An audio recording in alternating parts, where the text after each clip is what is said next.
Hello and welcome. My name is Kitty Coy, and we are here with tips on how to become a manifesting machine.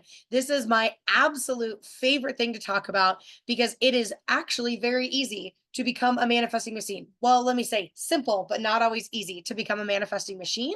But the purpose of this presentation is to learn the secrets of and the science behind manifesting.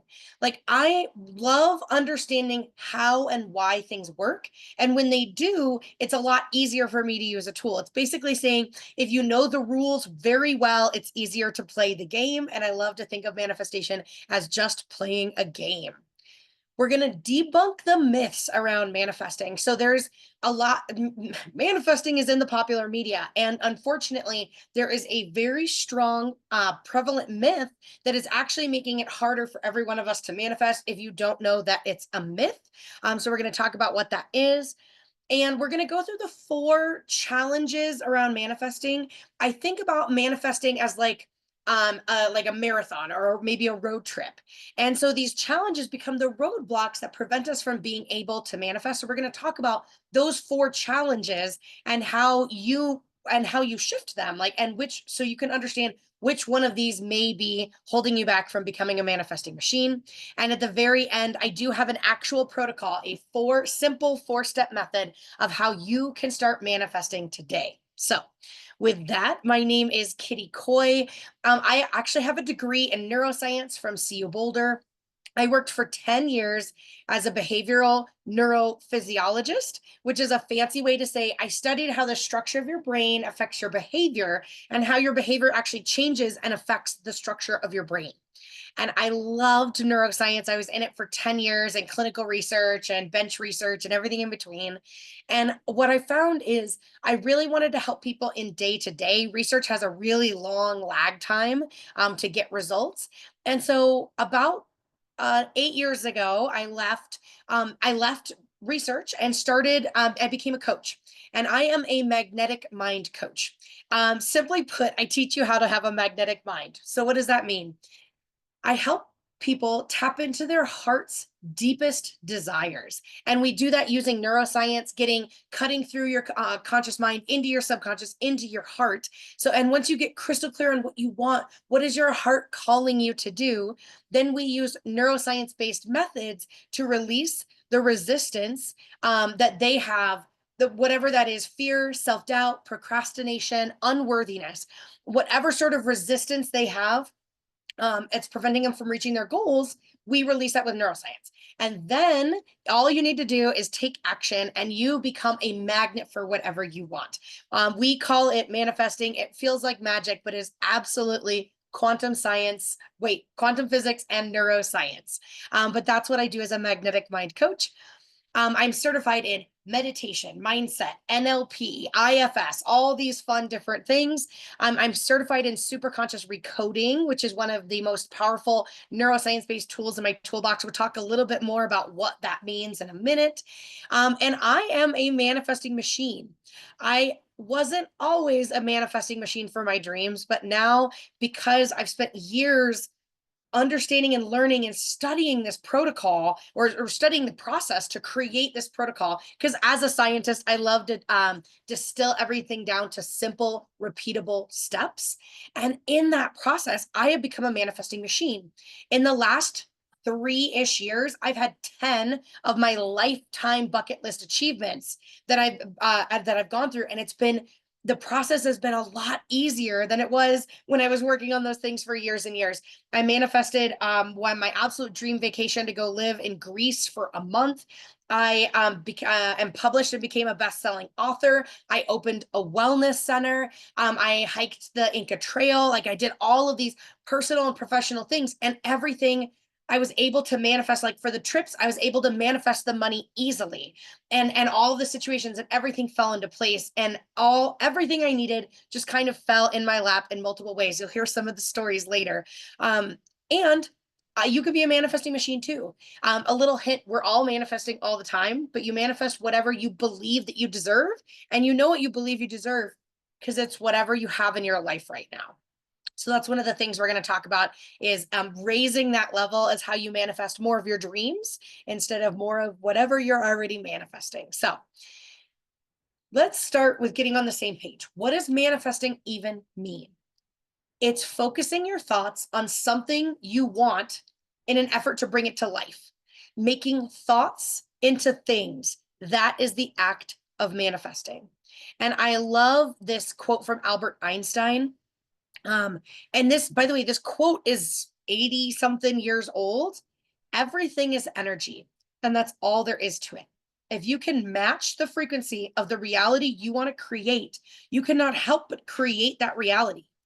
There can be no other way. This is not philosophy. I'll add, this is not religion. This is physics. And so that's what's so interesting about all of this is Albert Einstein said a long, long, long time ago that everything is energy. And he was hinting at the fact that manifestation is real. And he is an expert on quantum physics. So I am happy to believe him in all of that. So let's get to the science of manifestation. Really, everything is energy. Albert Einstein just said it. I'm willing to believe him on that. And if everything is energy, that means your thoughts, your emotions, your beliefs, your attitude, each of those things is creating an energy. And then all together, when you have something like 80,000 thoughts a day, you have tens of thousands of beliefs, there's something like 126 emotions, and then we have a general attitude about us. All of that together inside of us, when we add it all together, all of those things are creating an energy. So it actually creates an energetic field around us. And and this is the shape in this picture. It's called a torus, and it looks like a donut, like a cake donut. The ones that, it has a hole punched in it, but it's grown in, so there's no real hole in the middle. We're the hole of the donut, and it goes out and around us. But this is our energetic field. And heart math is actually this picture is credit to heart math. Heart math has proved and been able to measure your someone's energetic field. And the average person has an energetic field about 3 to 6 feet outside of them. There are people that have bigger fields and bigger energies, like myself. I have a big energy and a big personality. If you know me at all, my field is actually 13 to 16 feet outside of me. And so some people have bigger energy fields, but on average, this is 3 to 6 feet. And really what this field is it's your super conscious. So what does that even mean? Let's jump in. There are 3 levels of consciousness, and you've probably seen this iceberg analogy before. You have the ice above the iceberg, which is just a little bit of an iceberg. That's your consciousness and your conscious mind. And in your conscious mind, we're going to distill this down for this presentation and call it just your thoughts. But it's really whatever's in your conscious awareness at this moment, whatever you're focused on. And then the far bigger mass is the ice below the water of the iceberg, and that's your subconscious. Your subconscious is so vast and profound. It's your body language, your autonomic nervous system, your personality, your beliefs, your emotions. All of these different things are in your subconscious. But for the purposes of this presentation, we're just going to focus on the subconscious mind holding your emotions and your beliefs. And if you've seen this iceberg analogy of your conscious mind before, there's a new part you've probably never seen before, and this is the superconscious. The superconscious is in this picture, in this analogy, is the water around the iceberg. And in this way, your superconscious is your energetic field around you, and it creates all of the results in your life. And a perfect example of this, it just takes instructions from our conscious mind and our subconscious mind. And so if you're in alignment between your thoughts and your emotions and beliefs, your superconscious is like a fishing pole, and it just casts out and reels in whatever you desire. The problem is most of us go through our lives out of alignment. And if you've ever seen those fancy fishing poles that you can travel with that break into two, when you're out of alignment and your thoughts are different than your emotions and your beliefs, you're trying to use a fishing net like this, and that doesn't work very well to cast out. And so, and an example, let me give you a real world example is I want to be abundant. That's my thought. That's my desire. But you have emotions and beliefs and experience, maybe living paycheck to paycheck or, being in this place of scarcity. Well, wanting abundance and being in scarcity, you're out of alignment in in that place. And so the superconscious is just going to default to whatever your subconscious has done before, because your subconscious has already flagged that it's as safe. So like if your superconscious was a taxi driver and they're the subconscious mind and the conscious mind are in the back, and one is yelling left, right, it's going to automatically default to whatever your subconscious says. It's going to stay in scarcity instead of going to abundance, because that's the way it works. Your subconscious is wired for safety. And so it creates a result in our life. And when we're in alignment, it is amazing how things happen. So I'll give you an example, a silly little example of a way you can be in alignment. I win raffles. I win raffles at this and door prizes at this crazy high rate. And it started with one time I was able to manifest this. I really wanted this specific door prize and I won it. So now I created a belief that, wow, I can win if I want to. So I want to win. I believe I can win. And so the superconscious goes out and does the work for me. And what the superconscious does, my energetic field is what works the business card or whatever my name is on into the people's hands so it can get picked and I can win.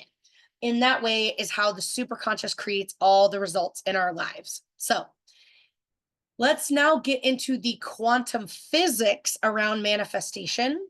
And I'm going to give you guys like a couple sentences explanation.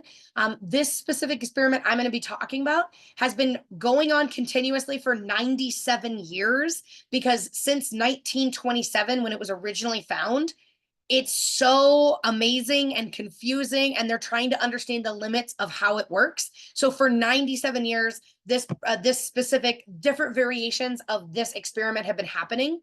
So you could write 1,000, there are probably tens of thousands of pages written about this. I'm going to give you a couple sentence example, but enough so that if you want to look it up and dig into the science deeper yourself, or we can talk about the science later, I'm totally happy to do that. But the first thing is the double slit experiment. Again, 1927, they had a machine that fired individual electrons through a gold sheet onto a piece of photo paper. And this is a picture of the photo paper. And, these scientists, they set it up the first time, they turned on the electron machine and they went to lunch. They walked away, they weren't watching. And when they came back, the pattern looked like this. It was the not observed pattern on the right. And like any good scientist does, they repeated the experiment again, but they were all standing there watching. And to their surprise, it showed up different. And when they observed it, it would show up as a particle. And when they were not observing it as it was happening, it would show up as a wave. And by the way, this is not like a different amount of zoom. This is the same amount of zoom in this pattern. So what does that mean? Like, what am I saying to you? The electrons were acting differently when they were consciously observed by a human or not observed. And the reason why they've been studying this continuously is trying to understand like how and why. Like they've done experiments with animals. If animals watch this, it doesn't change the same way it does with a human. If they have a computer watch this, if it's an animal observing it, it stays not observed. If it's a computer watching it, it's not observed. But if they record it, and if they record it and have somebody watch the recording later, it shows up as not observed. If they're recording it, but they have somebody watching a live stream, it shows us up as observed, which means our consciousness is actually affecting matter. Like our awareness, our attention on that electron firing machine is changing the result of how the electron shows up. Like that's so interesting. But the point of why that's so important for manifesting is your conscious awareness, your attention affects matter and changes the outcome.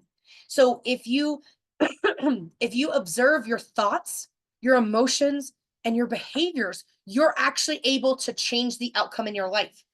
So if you were to work on improving your awareness and focusing on the positive aspects of what you want to create, if you spend time visualizing what you want, you are actually increasing the likelihood that it's going to happen in your life.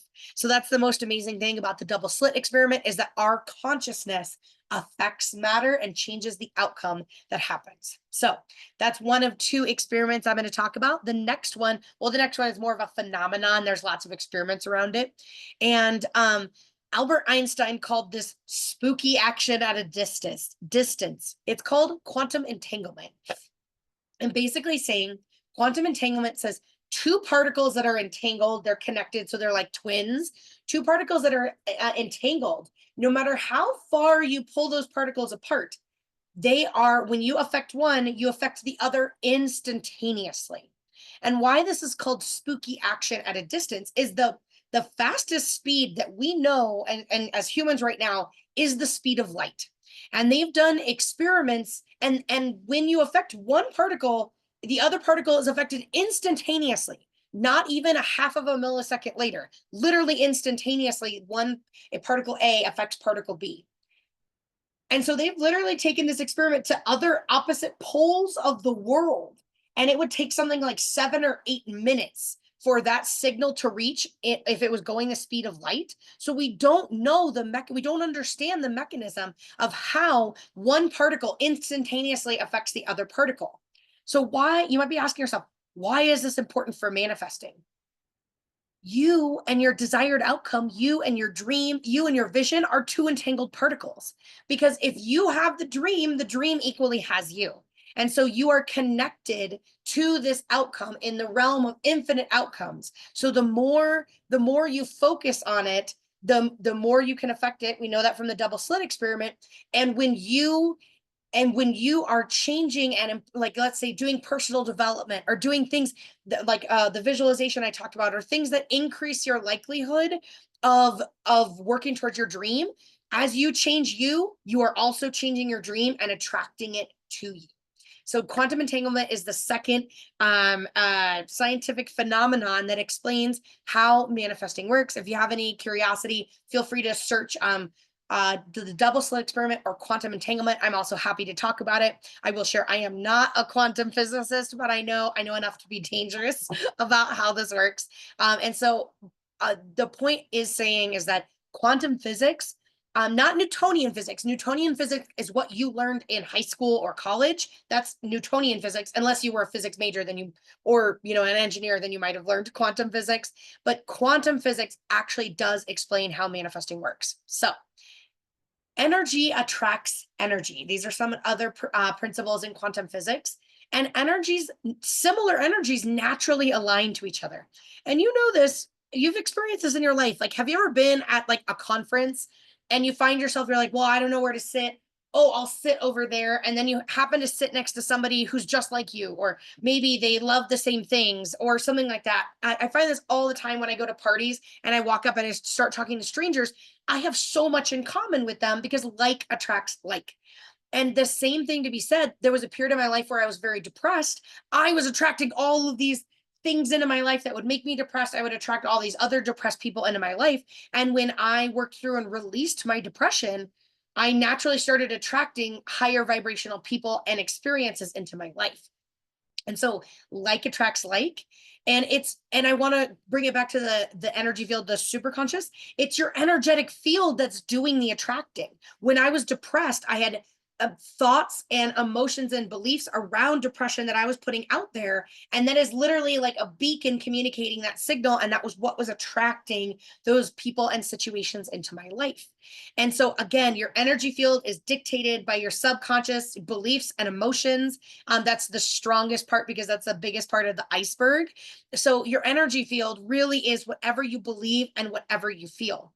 And a good example of this that you've experienced in your everyday life is a good day versus a bad day. Have you ever woken up and been like, I'm having the best, you wake up on the right side of the bed, I'm having the best day ever. And then, somebody in front of you in line buys your coffee, or, nice things happen to you, or you get a bunch of compliments. All these things happen to help reinforce your energy of having a good day, because you are emotionally putting out joy or contentment or whatever the vibes of a good day. And so you're attracting things that reinforce your belief that you're having a good day. And the same is true for a bad day. When you're having one of those, I like to call them no good, very bad days, when you wake up on the wrong side of the bed and maybe you're late and the hot water heater goes out, and then traffic, you're late waking up, and then traffic is horrible. Of course, anytime people say Murphy's Law, it's their energetic field. Murphy's Law isn't a thing. Murphy's Law is just explaining the phenomenon I'm talking about. And Murphy's Law, when you're having a bad day, all of these bad things happen, and you get negative remarks, or you spill coffee down your front and you don't have anything to change into. You're attracting experiences that are reinforcing your energy of having a bad day. So if like attracts like, then love attracts love. And I want to share with you, before I even bring out the slides or the bullet points, this map of consciousness. This was created by Dr. David Hawkins, and the book it comes from is called Power versus Force. And this is literally the frequency, the energetic frequency of emotions that they've measured. And so as you can see, each emotion has a specific energy level associated with it, or a range of energies. And higher, and there's no good or bad emotion, because like if someone in your life just passed away, grief is an appropriate emotion, so it's not a bad emotion or a good emotion. But these higher emotions that you want to be feeling more often, more consistently, notice that they have higher frequencies associated to them. And these more lower level emotions you want to be feeling less in your life have lower level emotions, with the lowest being shame. And basically what this is saying is, when you're in a place of, let's say, fear, you are vibrating, you're in your energetic field, you're putting out the energy of the frequency of 100. So you're going to attract things that will bring in more fear into your life. And then if you're in a place of love, you're putting out the frequency, the vibration of 500. You're going to attract more things into your life that will reinforce and bring you more love. And have you noticed this in your life, where, like, I remember in the honeymoon stage, my job was great. My house, like, we had to switch houses, but we found like our dream home to rent. And my friend, everything in my life was great when I was in the honeymoon stage of the beginnings of my relationship. Why? Because I was in love. I was putting out the vibration of 500, the frequency of 500. I was attracting more things to reinforce my feelings of love in my life. So I want to share with you the most important thing about all of this is understanding that none of this is set. In any given moment, like, you can be having a day, you can be in a period of grief or a day of grief in your life, and still have a moment or a minute or an hour at love or at peace.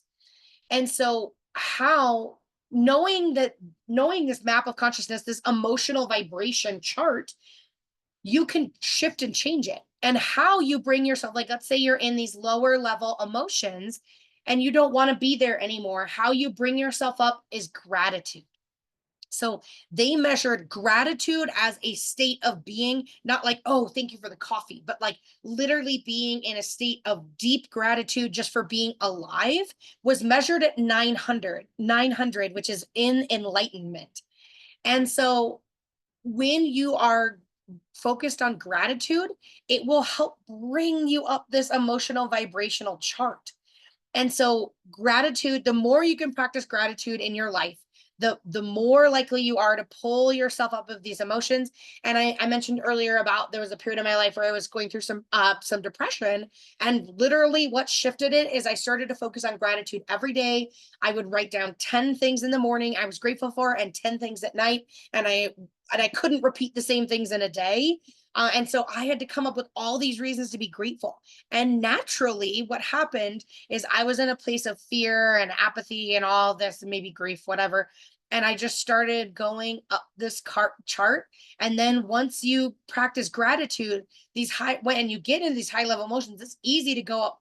The higher the number, it's easier to go from 500 to 700 than it is from 100 to 200.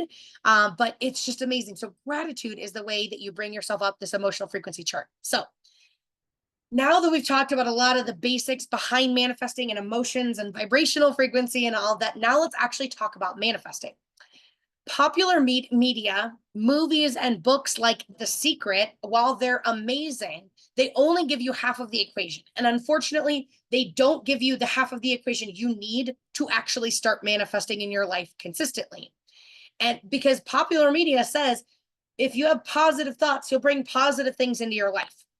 Well, having positive thoughts can bring positive things in your life. But if you're like, what I want is my dream house on a beach, and you spend the rest of your life sitting on a couch and meditating, it's highly unlikely that's going to come to you. The one thing they miss telling you is you need to take action. You have to take action towards whatever you want to manifest. And that's how you bring it to life. And so I want to tell you the story of my clinic. This is a picture of me and my husband high-fiving in front of my clinic that I opened a couple years ago. And this is how I really learned the myths about manifesting. I was all up on the law of attraction and manifesting, and I was spending so much time and energy in visualizing. I had this dream to open a wellness center, and I visualized every day for 4 years. For anywhere from 2 to 10 minutes every day, I was dreaming about this clinic. And I was never taking any action. And thankfully, I had a coach that noticed that. And she was like, well, Kitty, if you want to open a wellness center, like, what actions are you going to take?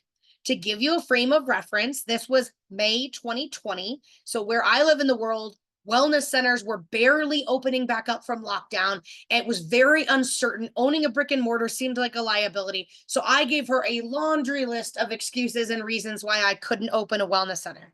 And she was like, those are great excuses. What's been your excuse for the last 4 years? And so she really called my bluff and said, I'll see you in 2 weeks. Tell me what step, one action step you're going to take in the 3D world to open this wellness center. And so I meditated on it, or reflected. I sat with it, and I was like, oh my gosh, I've incredible project management experience. I was like, I could find a local wellness center, and I could help them with the project management of PPE and the new rules about 6-foot spacing and all the gloves and plastic stuff and whatever. I could help them manage that project so that they could end like their new client flow in exchange for mentorship on how they run their clinic. And so I was like, great, I will manage somebody else's clinic. That's what I will do. That's my action step. And I got really clear, and I wrote down, well, what do I want exactly? I said, I want it to be within 15 minutes of my house. I want it to be no more than 3 to 5 hours a week, because I had a coaching business at the time I was operating. And I want somebody to really teach me how to fish, like, not just here, do this thing. I wanted somebody to really mentor me and support me in this. So I wrote those things down. And then the next day I started on writing a resume, because what else was I going to do? I couldn't figure out how else. Like, that seemed like the most obvious step to do. So I started writing a resume, demonstrating my project management experience. I was like, I don't really know what step 2 is. I guess go drive to clinics and drop off my resume and see if I can, talk them into hiring me as a volunteer. And so I was working on this resume, and about 3 to 5 days later, I found myself in a one-to-one connect from a women's connection company. And I was talking to this woman. I ended the call with, well, how can I support you? And so she says, Kitty, do you know anybody who wants to manage a wellness center?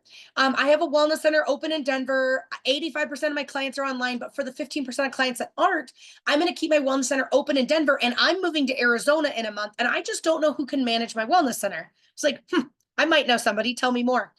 She says, it's 14 minutes from your house. It's 3 to 5 hours a week. And I would love for this person to manage my clinic and then eventually take over the space from me when I fully move my entire clinic to Arizona. And I was like, oh my gosh, it's me. It's me. I want to manage your clinic. She said, great, you're hired. So here's what I want to highlight in that story. I got clear in exactly what I wanted in the situation. I wrote down that list, but my action step was to write a resume. To this day, no one has ever seen that resume. I didn't need it. But just taking an action step in the 3D world is what created that opportunity. So what I want you to come away with, it doesn't have to be the right action. It doesn't have to be the most efficient action. It doesn't have to be the action that gets you there. You just need to take what at the time seems to you like the most obvious, best aligned action that you can take. When you take that action, I was magnetic, and exactly what I needed was drawn to me. It was a complete coincidence. There's no real coincidences. All of this is obviously manifesting, but and it was my energy field attracting the situation. But I had booked that connect with that woman a month earlier. And so it's just amazing on all the timing. It's always divine, but it's not like the universe or God is handing me something. I manifested it, and I got really clear on what I wanted. I released the resistance. I took action, and it came to me. So now let's start with the 4 major challenges around manifesting and how you can address each one of these challenges. So the first challenge is we're really attached to the specific outcome. Or maybe we're really attached to the specific path. So I learned this lesson because my manifestation statement was I want to make more money in my business. And I would make more money and then I'd plateau and make more money and plateau. And it was like an extra $200, $500 plateau, extra 200 500. And I was like on this like incremental, like stair stepper for a tiny little bug or something. Like it was crazy how long it was taking me. And I kept plateauing and then I'd make a little more and plateau. And about a year, no, it was exactly a year ago, I really wanted to go to Greece. There's an event in Greece that happens every September. And I was heartbroken last year when I couldn't attend. And I got clear. I was like, I was so attached to the outcome of making money through my business. It's as if I had blinders on and I was only I was only willing to receive through that one channel. And so I was incrementally changing it. But once I dropped the in my business and I just said, universe, I want more abundance. I'm going to Greece. I would love to pay for this trip cash. Help me, attract $6,000 to $8,000 in my life above and beyond what I'm expecting. When I dropped the in my business, money started flowing to me in all these crazy ways. I had somebody, and this is the most insane, and it kept coming to me in $300. I loaned somebody a camping equipment for them to take to Burning Man, and they were like, I feel like I should owe you, and I was just going to loan it to them. They're like, I feel like I owe you a rental fee. Here's $300. And then I had another woman who was like, oh, you're getting, I'm a speaker, and she was like, oh my gosh, you're the perfect speaker and facilitator for this nonprofit that I'm going to start in 2025 or 2026 whenever I get the grants going. But right now, I'm going to give you a $300 retainer fee so that you can speak for my group in 2025 or 2026 whenever I get it running. That's weird. That's weird that somebody would come to me out of the blue and be like, here's $300. And I kept getting $300. And I'd take my dog on a walk and I would find $100 in the park. So money just started flowing to me in all these ways. And believe it or not, in 8 months, $6,000 came to me completely outside of my business because I released my attachment to the outcome or the path of it needing to come from my business. And a bunch more money flowed to me inside of my business as well. But $6,000 came to me outside my business in random ways. And so when we are attached to the outcome, it's like we're ordering in a restaurant. We tell the wait staff, I want a Western omelet, but I want, add mushrooms, remove the tomatoes. I want a fruit plate instead of bread. But when we're so attached to the outcome or the path, we don't trust the wait staff to communicate the message. So we go in the kitchen and then now we're telling this guy how to make our omelet. And when we do that, like I said, we're just not we're not being willing to receive. We're controlling and shutting down and locking down the channels of our receiving. So you want to be clear and specific. I was clear and specific. I want to make $6,000 to $8,000 above and beyond what I'm expecting so I can pay off this trip to Greece. That was my order I placed to the universe. And I just said, give it to me any way you can. Like, I'll take whatever. I will take on opportunities if they're aligned for me. But I wasn't so controlling over how it needed to show up. I let go of the outcome. I said, this is what I want. I just trust that it's going to happen. And when I did, I was able to create this amazing thing. So I always end with, when I'm manifesting and working on things, this or something even better still. Because like in the clinic example, that woman handing me a clinic to take over was even better than the mentorship I was expecting. So when we let go of the outcome, we open up to opportunities that could be even better than our wildest dreams. And I could go on for hours and hours, the examples I have of how something even better still has shown up in my life. But let's talk about number 2. And these are when I say number 2, these are just the 4 challenges. I put numbers on them. They're not in necessarily numerical order. And honestly, this is probably the number 1 thing that prevents people from manifesting, is it's not a real desire. And in order to manifest, it has to be an actual desire. And most of us, when we want something, we want X because it's going to get us Y. I want more money so I can travel. I want more money so I have freedom or whatever. I'm just using money as an example because most of us want more money or abundance in our life, but that's not a real desire. What I want is the freedom. What I want is the travel. I don't want money. I don't want money because it's a swimming pool of money. But to swim in a swimming pool of money, it's not about the pixels on the screen. It's about whatever I think that's going to get me. And so if a real desire is something you want because you want it, there's no other reason. I wanted to go to Greece because I wanted to go to Greece. I wanted to own a wellness center because I wanted to own a wellness center. There's no reason behind that. And when you have a reason behind it, like a secondary intention, like I want to own a wellness center because it will make me be successful, then that wellness center is not a real desire. And any secondary intentions, if you think whatever you're asking for is going to get you something, or it's a step along the way, it's actually preventing you from manifesting. So when I focused on the travel, when I focused on, the wellness center and things like that, that's when things came into my life. And it's the difference between an egoic desire and a higher self desire can be really subtle. But obviously I'm trained to hear this difference. But my egoic desire in my business is I want to make $100,000. Well, why do I want to make $100,000 as my paycheck in my business? Then I was like, well, why do I want to do that? Because less than 10% of coaches ever make it there. Well, why is that important to me? Because I want to prove that I'm elite and I'm special. I want to demonstrate that I'm knowledgeable. Well, why do I want that? Because I'm trying to prove to myself that I'm special. So my egoic desire of I want to make $100,000 in my business, when I drill down into it, it was so that I could feel special. And that if I can just own the fact that I am special, I am unique, I am an amazing coach, then I don't need a certain amount of money to prove that to me. So my higher self desire, my actual, and so I got stuck for a long time in my manifestation statement in my business. I want to make $100,000 in my business. My higher self desire, my current manifestation statement, which is really powerful, is I want an abundantly full coaching practice. Why do I want an abundantly full coaching practice? Because I want to help a lot of people. Why do I want to help a lot of people? Because I want to help a lot of people. There's no means to an end. I enjoy the experience of helping people, and I want to help, and therefore I want to do it as much as I can. And so that's a difference between an egoic desire and a higher self desire.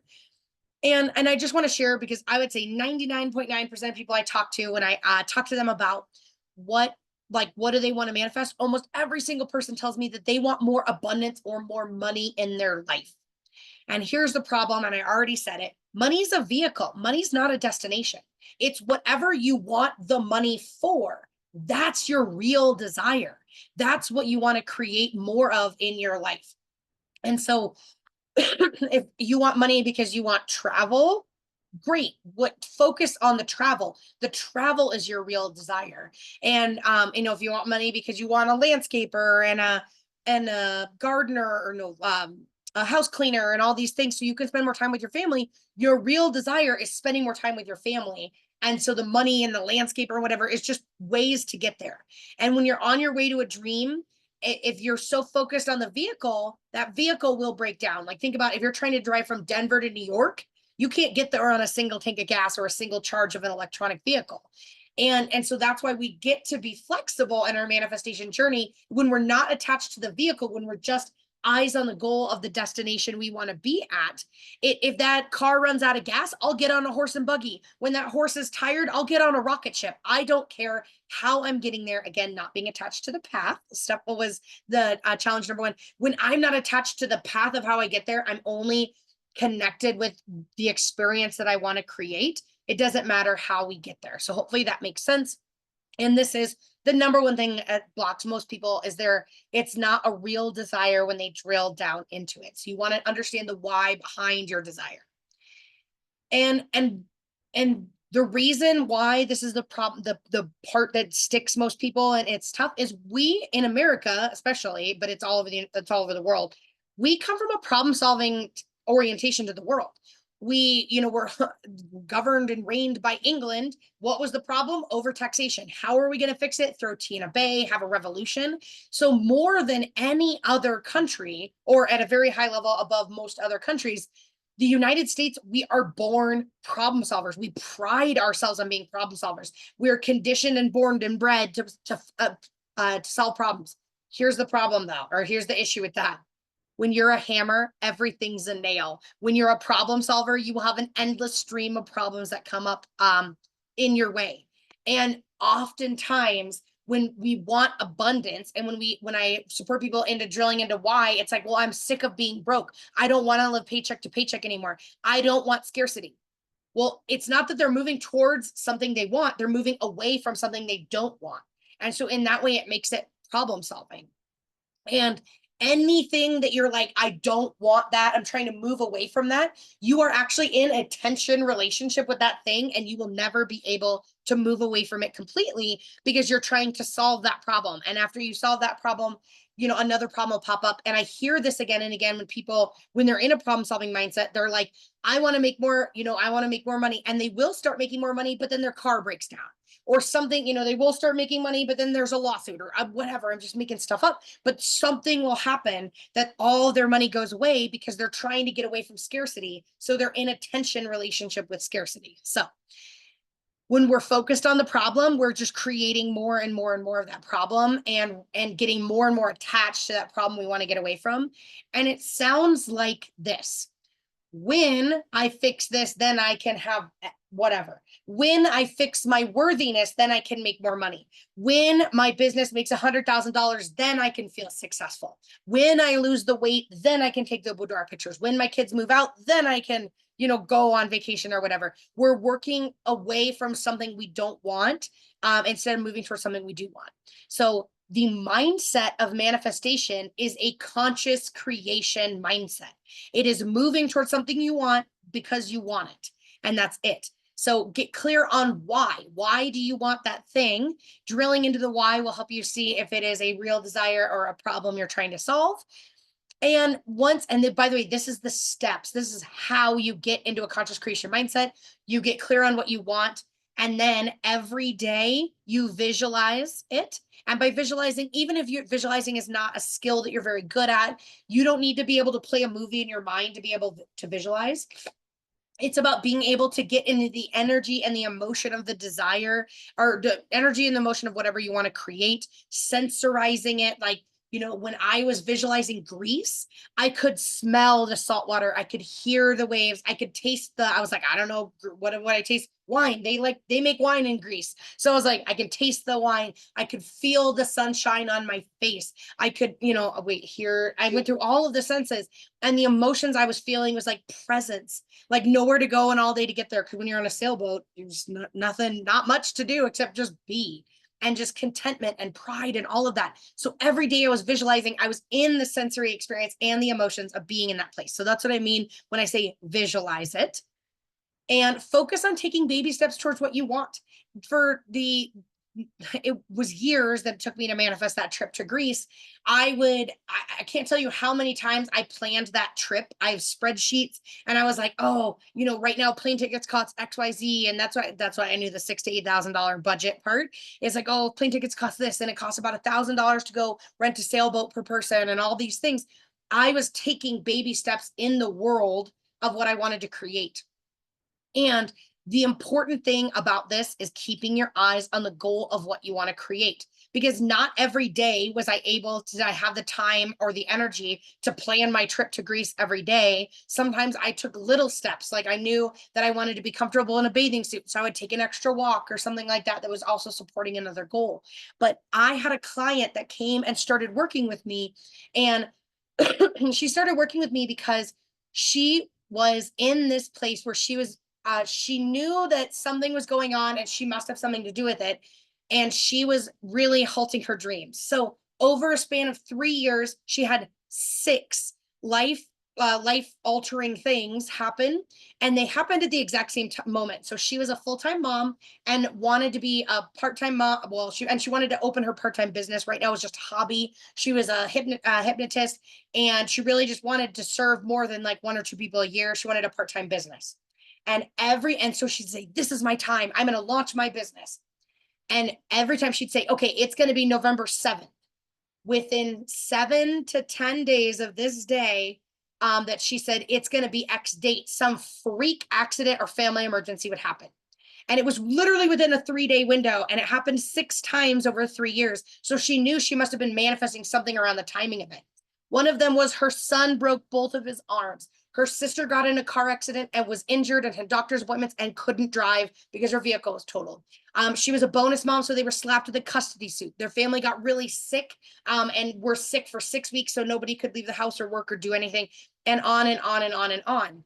And I'm not saying she manifested those experiences. You can't manifest negative things into other people's life, but she was orchestrating around the timing. She was manifesting the situation where she was launching her business, but then had to stop and drop everything so she could take care of her son or her sister or the lawsuit or whatever it was. And the where she went wrong and got out of creation mindset and into problem solving mindset is she took her eyes off the prize. Every time something happened, she would drop everything in her business and go focus on her son. And so how you stay in conscious creation mindset is you focus on taking baby steps towards what you want, regardless of what's happening in your life. So like an example is, even though her son broke both his arms, she could have made one social media post a day. She could have supported one client. She could have done little baby steps, but instead she completely put her business to the side. And that's why she was in that cycle of, I'm going to do it, everything falls apart. I'm going to do it, everything falls apart. So you focus on taking action steps in the 3D world, no matter what, regardless of the external circumstances that are happening in your life. So reason number 3 why we have trouble manifesting is we don't yet have the identity of the version of us that wants to create or that already has that. So let me tell you a story about a man and a boat. This is a real life story from my mentor that certified me in my magnetic mind method. But it's just such a beautiful story of one of his clients. This man lived in Australia. He was an entrepreneur. He lived on a lake and he really wanted a boat on the lake. And he'd been dreaming, he wanted this $250,000 speedboat on this lake. And for 10 years, this man had been working on, trying to manifest and create more money in his business so he could buy the speedboat.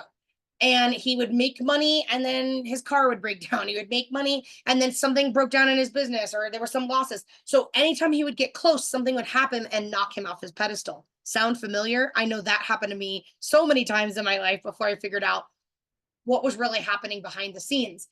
And so he came to my mentor and said, I want this boat. Help me figure out how to manifest this boat. And my mentor heard the whole story and said, go buy a kayak. $300 kayak. And the guy's like, I don't want, no, I'm every penny I save goes towards this boat. And my mentor lovingly said, shut up and buy a kayak and come back when you do. And so the guy bought this kayak and was and found himself on the lake every single day because he loved it. What he wanted was not the boat. He wanted the experience of being on the lake and going fast and whatever, but it's not really the boat. He wanted the experience of being on the lake. And so all of a sudden things in his business started to flow and it was a lot easier. And he was able to upgrade from a kayak to a dinghy. And then I don't know the boat levels, but basically he went from like a $300 boat to a $1,000 boat to a $5,000 boat to a $50,000 boat to a $100,000 boat to a $250,000 boat. In 18 months, he was able to have this speedboat that he'd been dreaming of for 10 years. He was never focused on the money. He was focused on the experience of being in the boat. And basically how this worked is once he had a kayak, he now had an identity of a boat owner on this lake and somebody who spends a lot of time on this lake. So it was easier and easier. He wasn't focused on the money. He was focused on the boating and he developed this identity. So you might not, whatever you want to manifest in your life, you might not have the identity of the version of you that has that already. So how can you focus on where you have that in your life already? If you're lonely, focus on where you have love. If you're sick, focus on where you have health. If what you want is more abundance and you're in a place of scarcity, focus on where you have abundance in your life. You have an abundance of air, you have an abundance of fresh water, you have an abundance of food in your fridge or love from your friends. So focusing on where you already have it now helps you build the identity. So I've already hinted a little bit about this. And the 4th reason why we stop ourselves from manifesting is we are out of alignment. What does that mean? We're not in alignment between our thoughts and our desires, that's our consciousness, and our subconscious beliefs and emotions. And again, that's like the fishing pole where we're trying to fish like this. This is not an effective form of fishing. If you can get in alignment, you can cast out your hook and you reel in whatever you want. And again, it's the super conscious that's doing the reeling in for you. But we live in this place of out of alignment. I want to be abundant, but I believe in scarcity. I want love, but right now I'm so lonely. And really, it's our traumas and limiting beliefs that live in our subconscious that are preventing us from being in alignment, and they're preventing us from manifesting.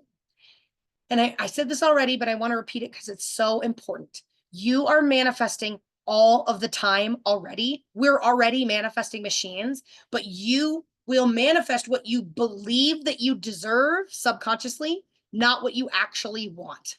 So if you believe, if somewhere it's coded in your nervous system and in your belief system, you came from a childhood of scarcity and living paycheck to paycheck, you will recreate that because that's the emotion and the belief that you have in this world. No matter how much abundance you desire, you will consistently recreate whatever you believe that you deserve unconsciously or subconsciously. So this is the slide that you've been waiting for. This is the 4 simple steps on how to start manifesting. And I alluded to this earlier. It's simple, but it's not always easy. It takes everything as a practice.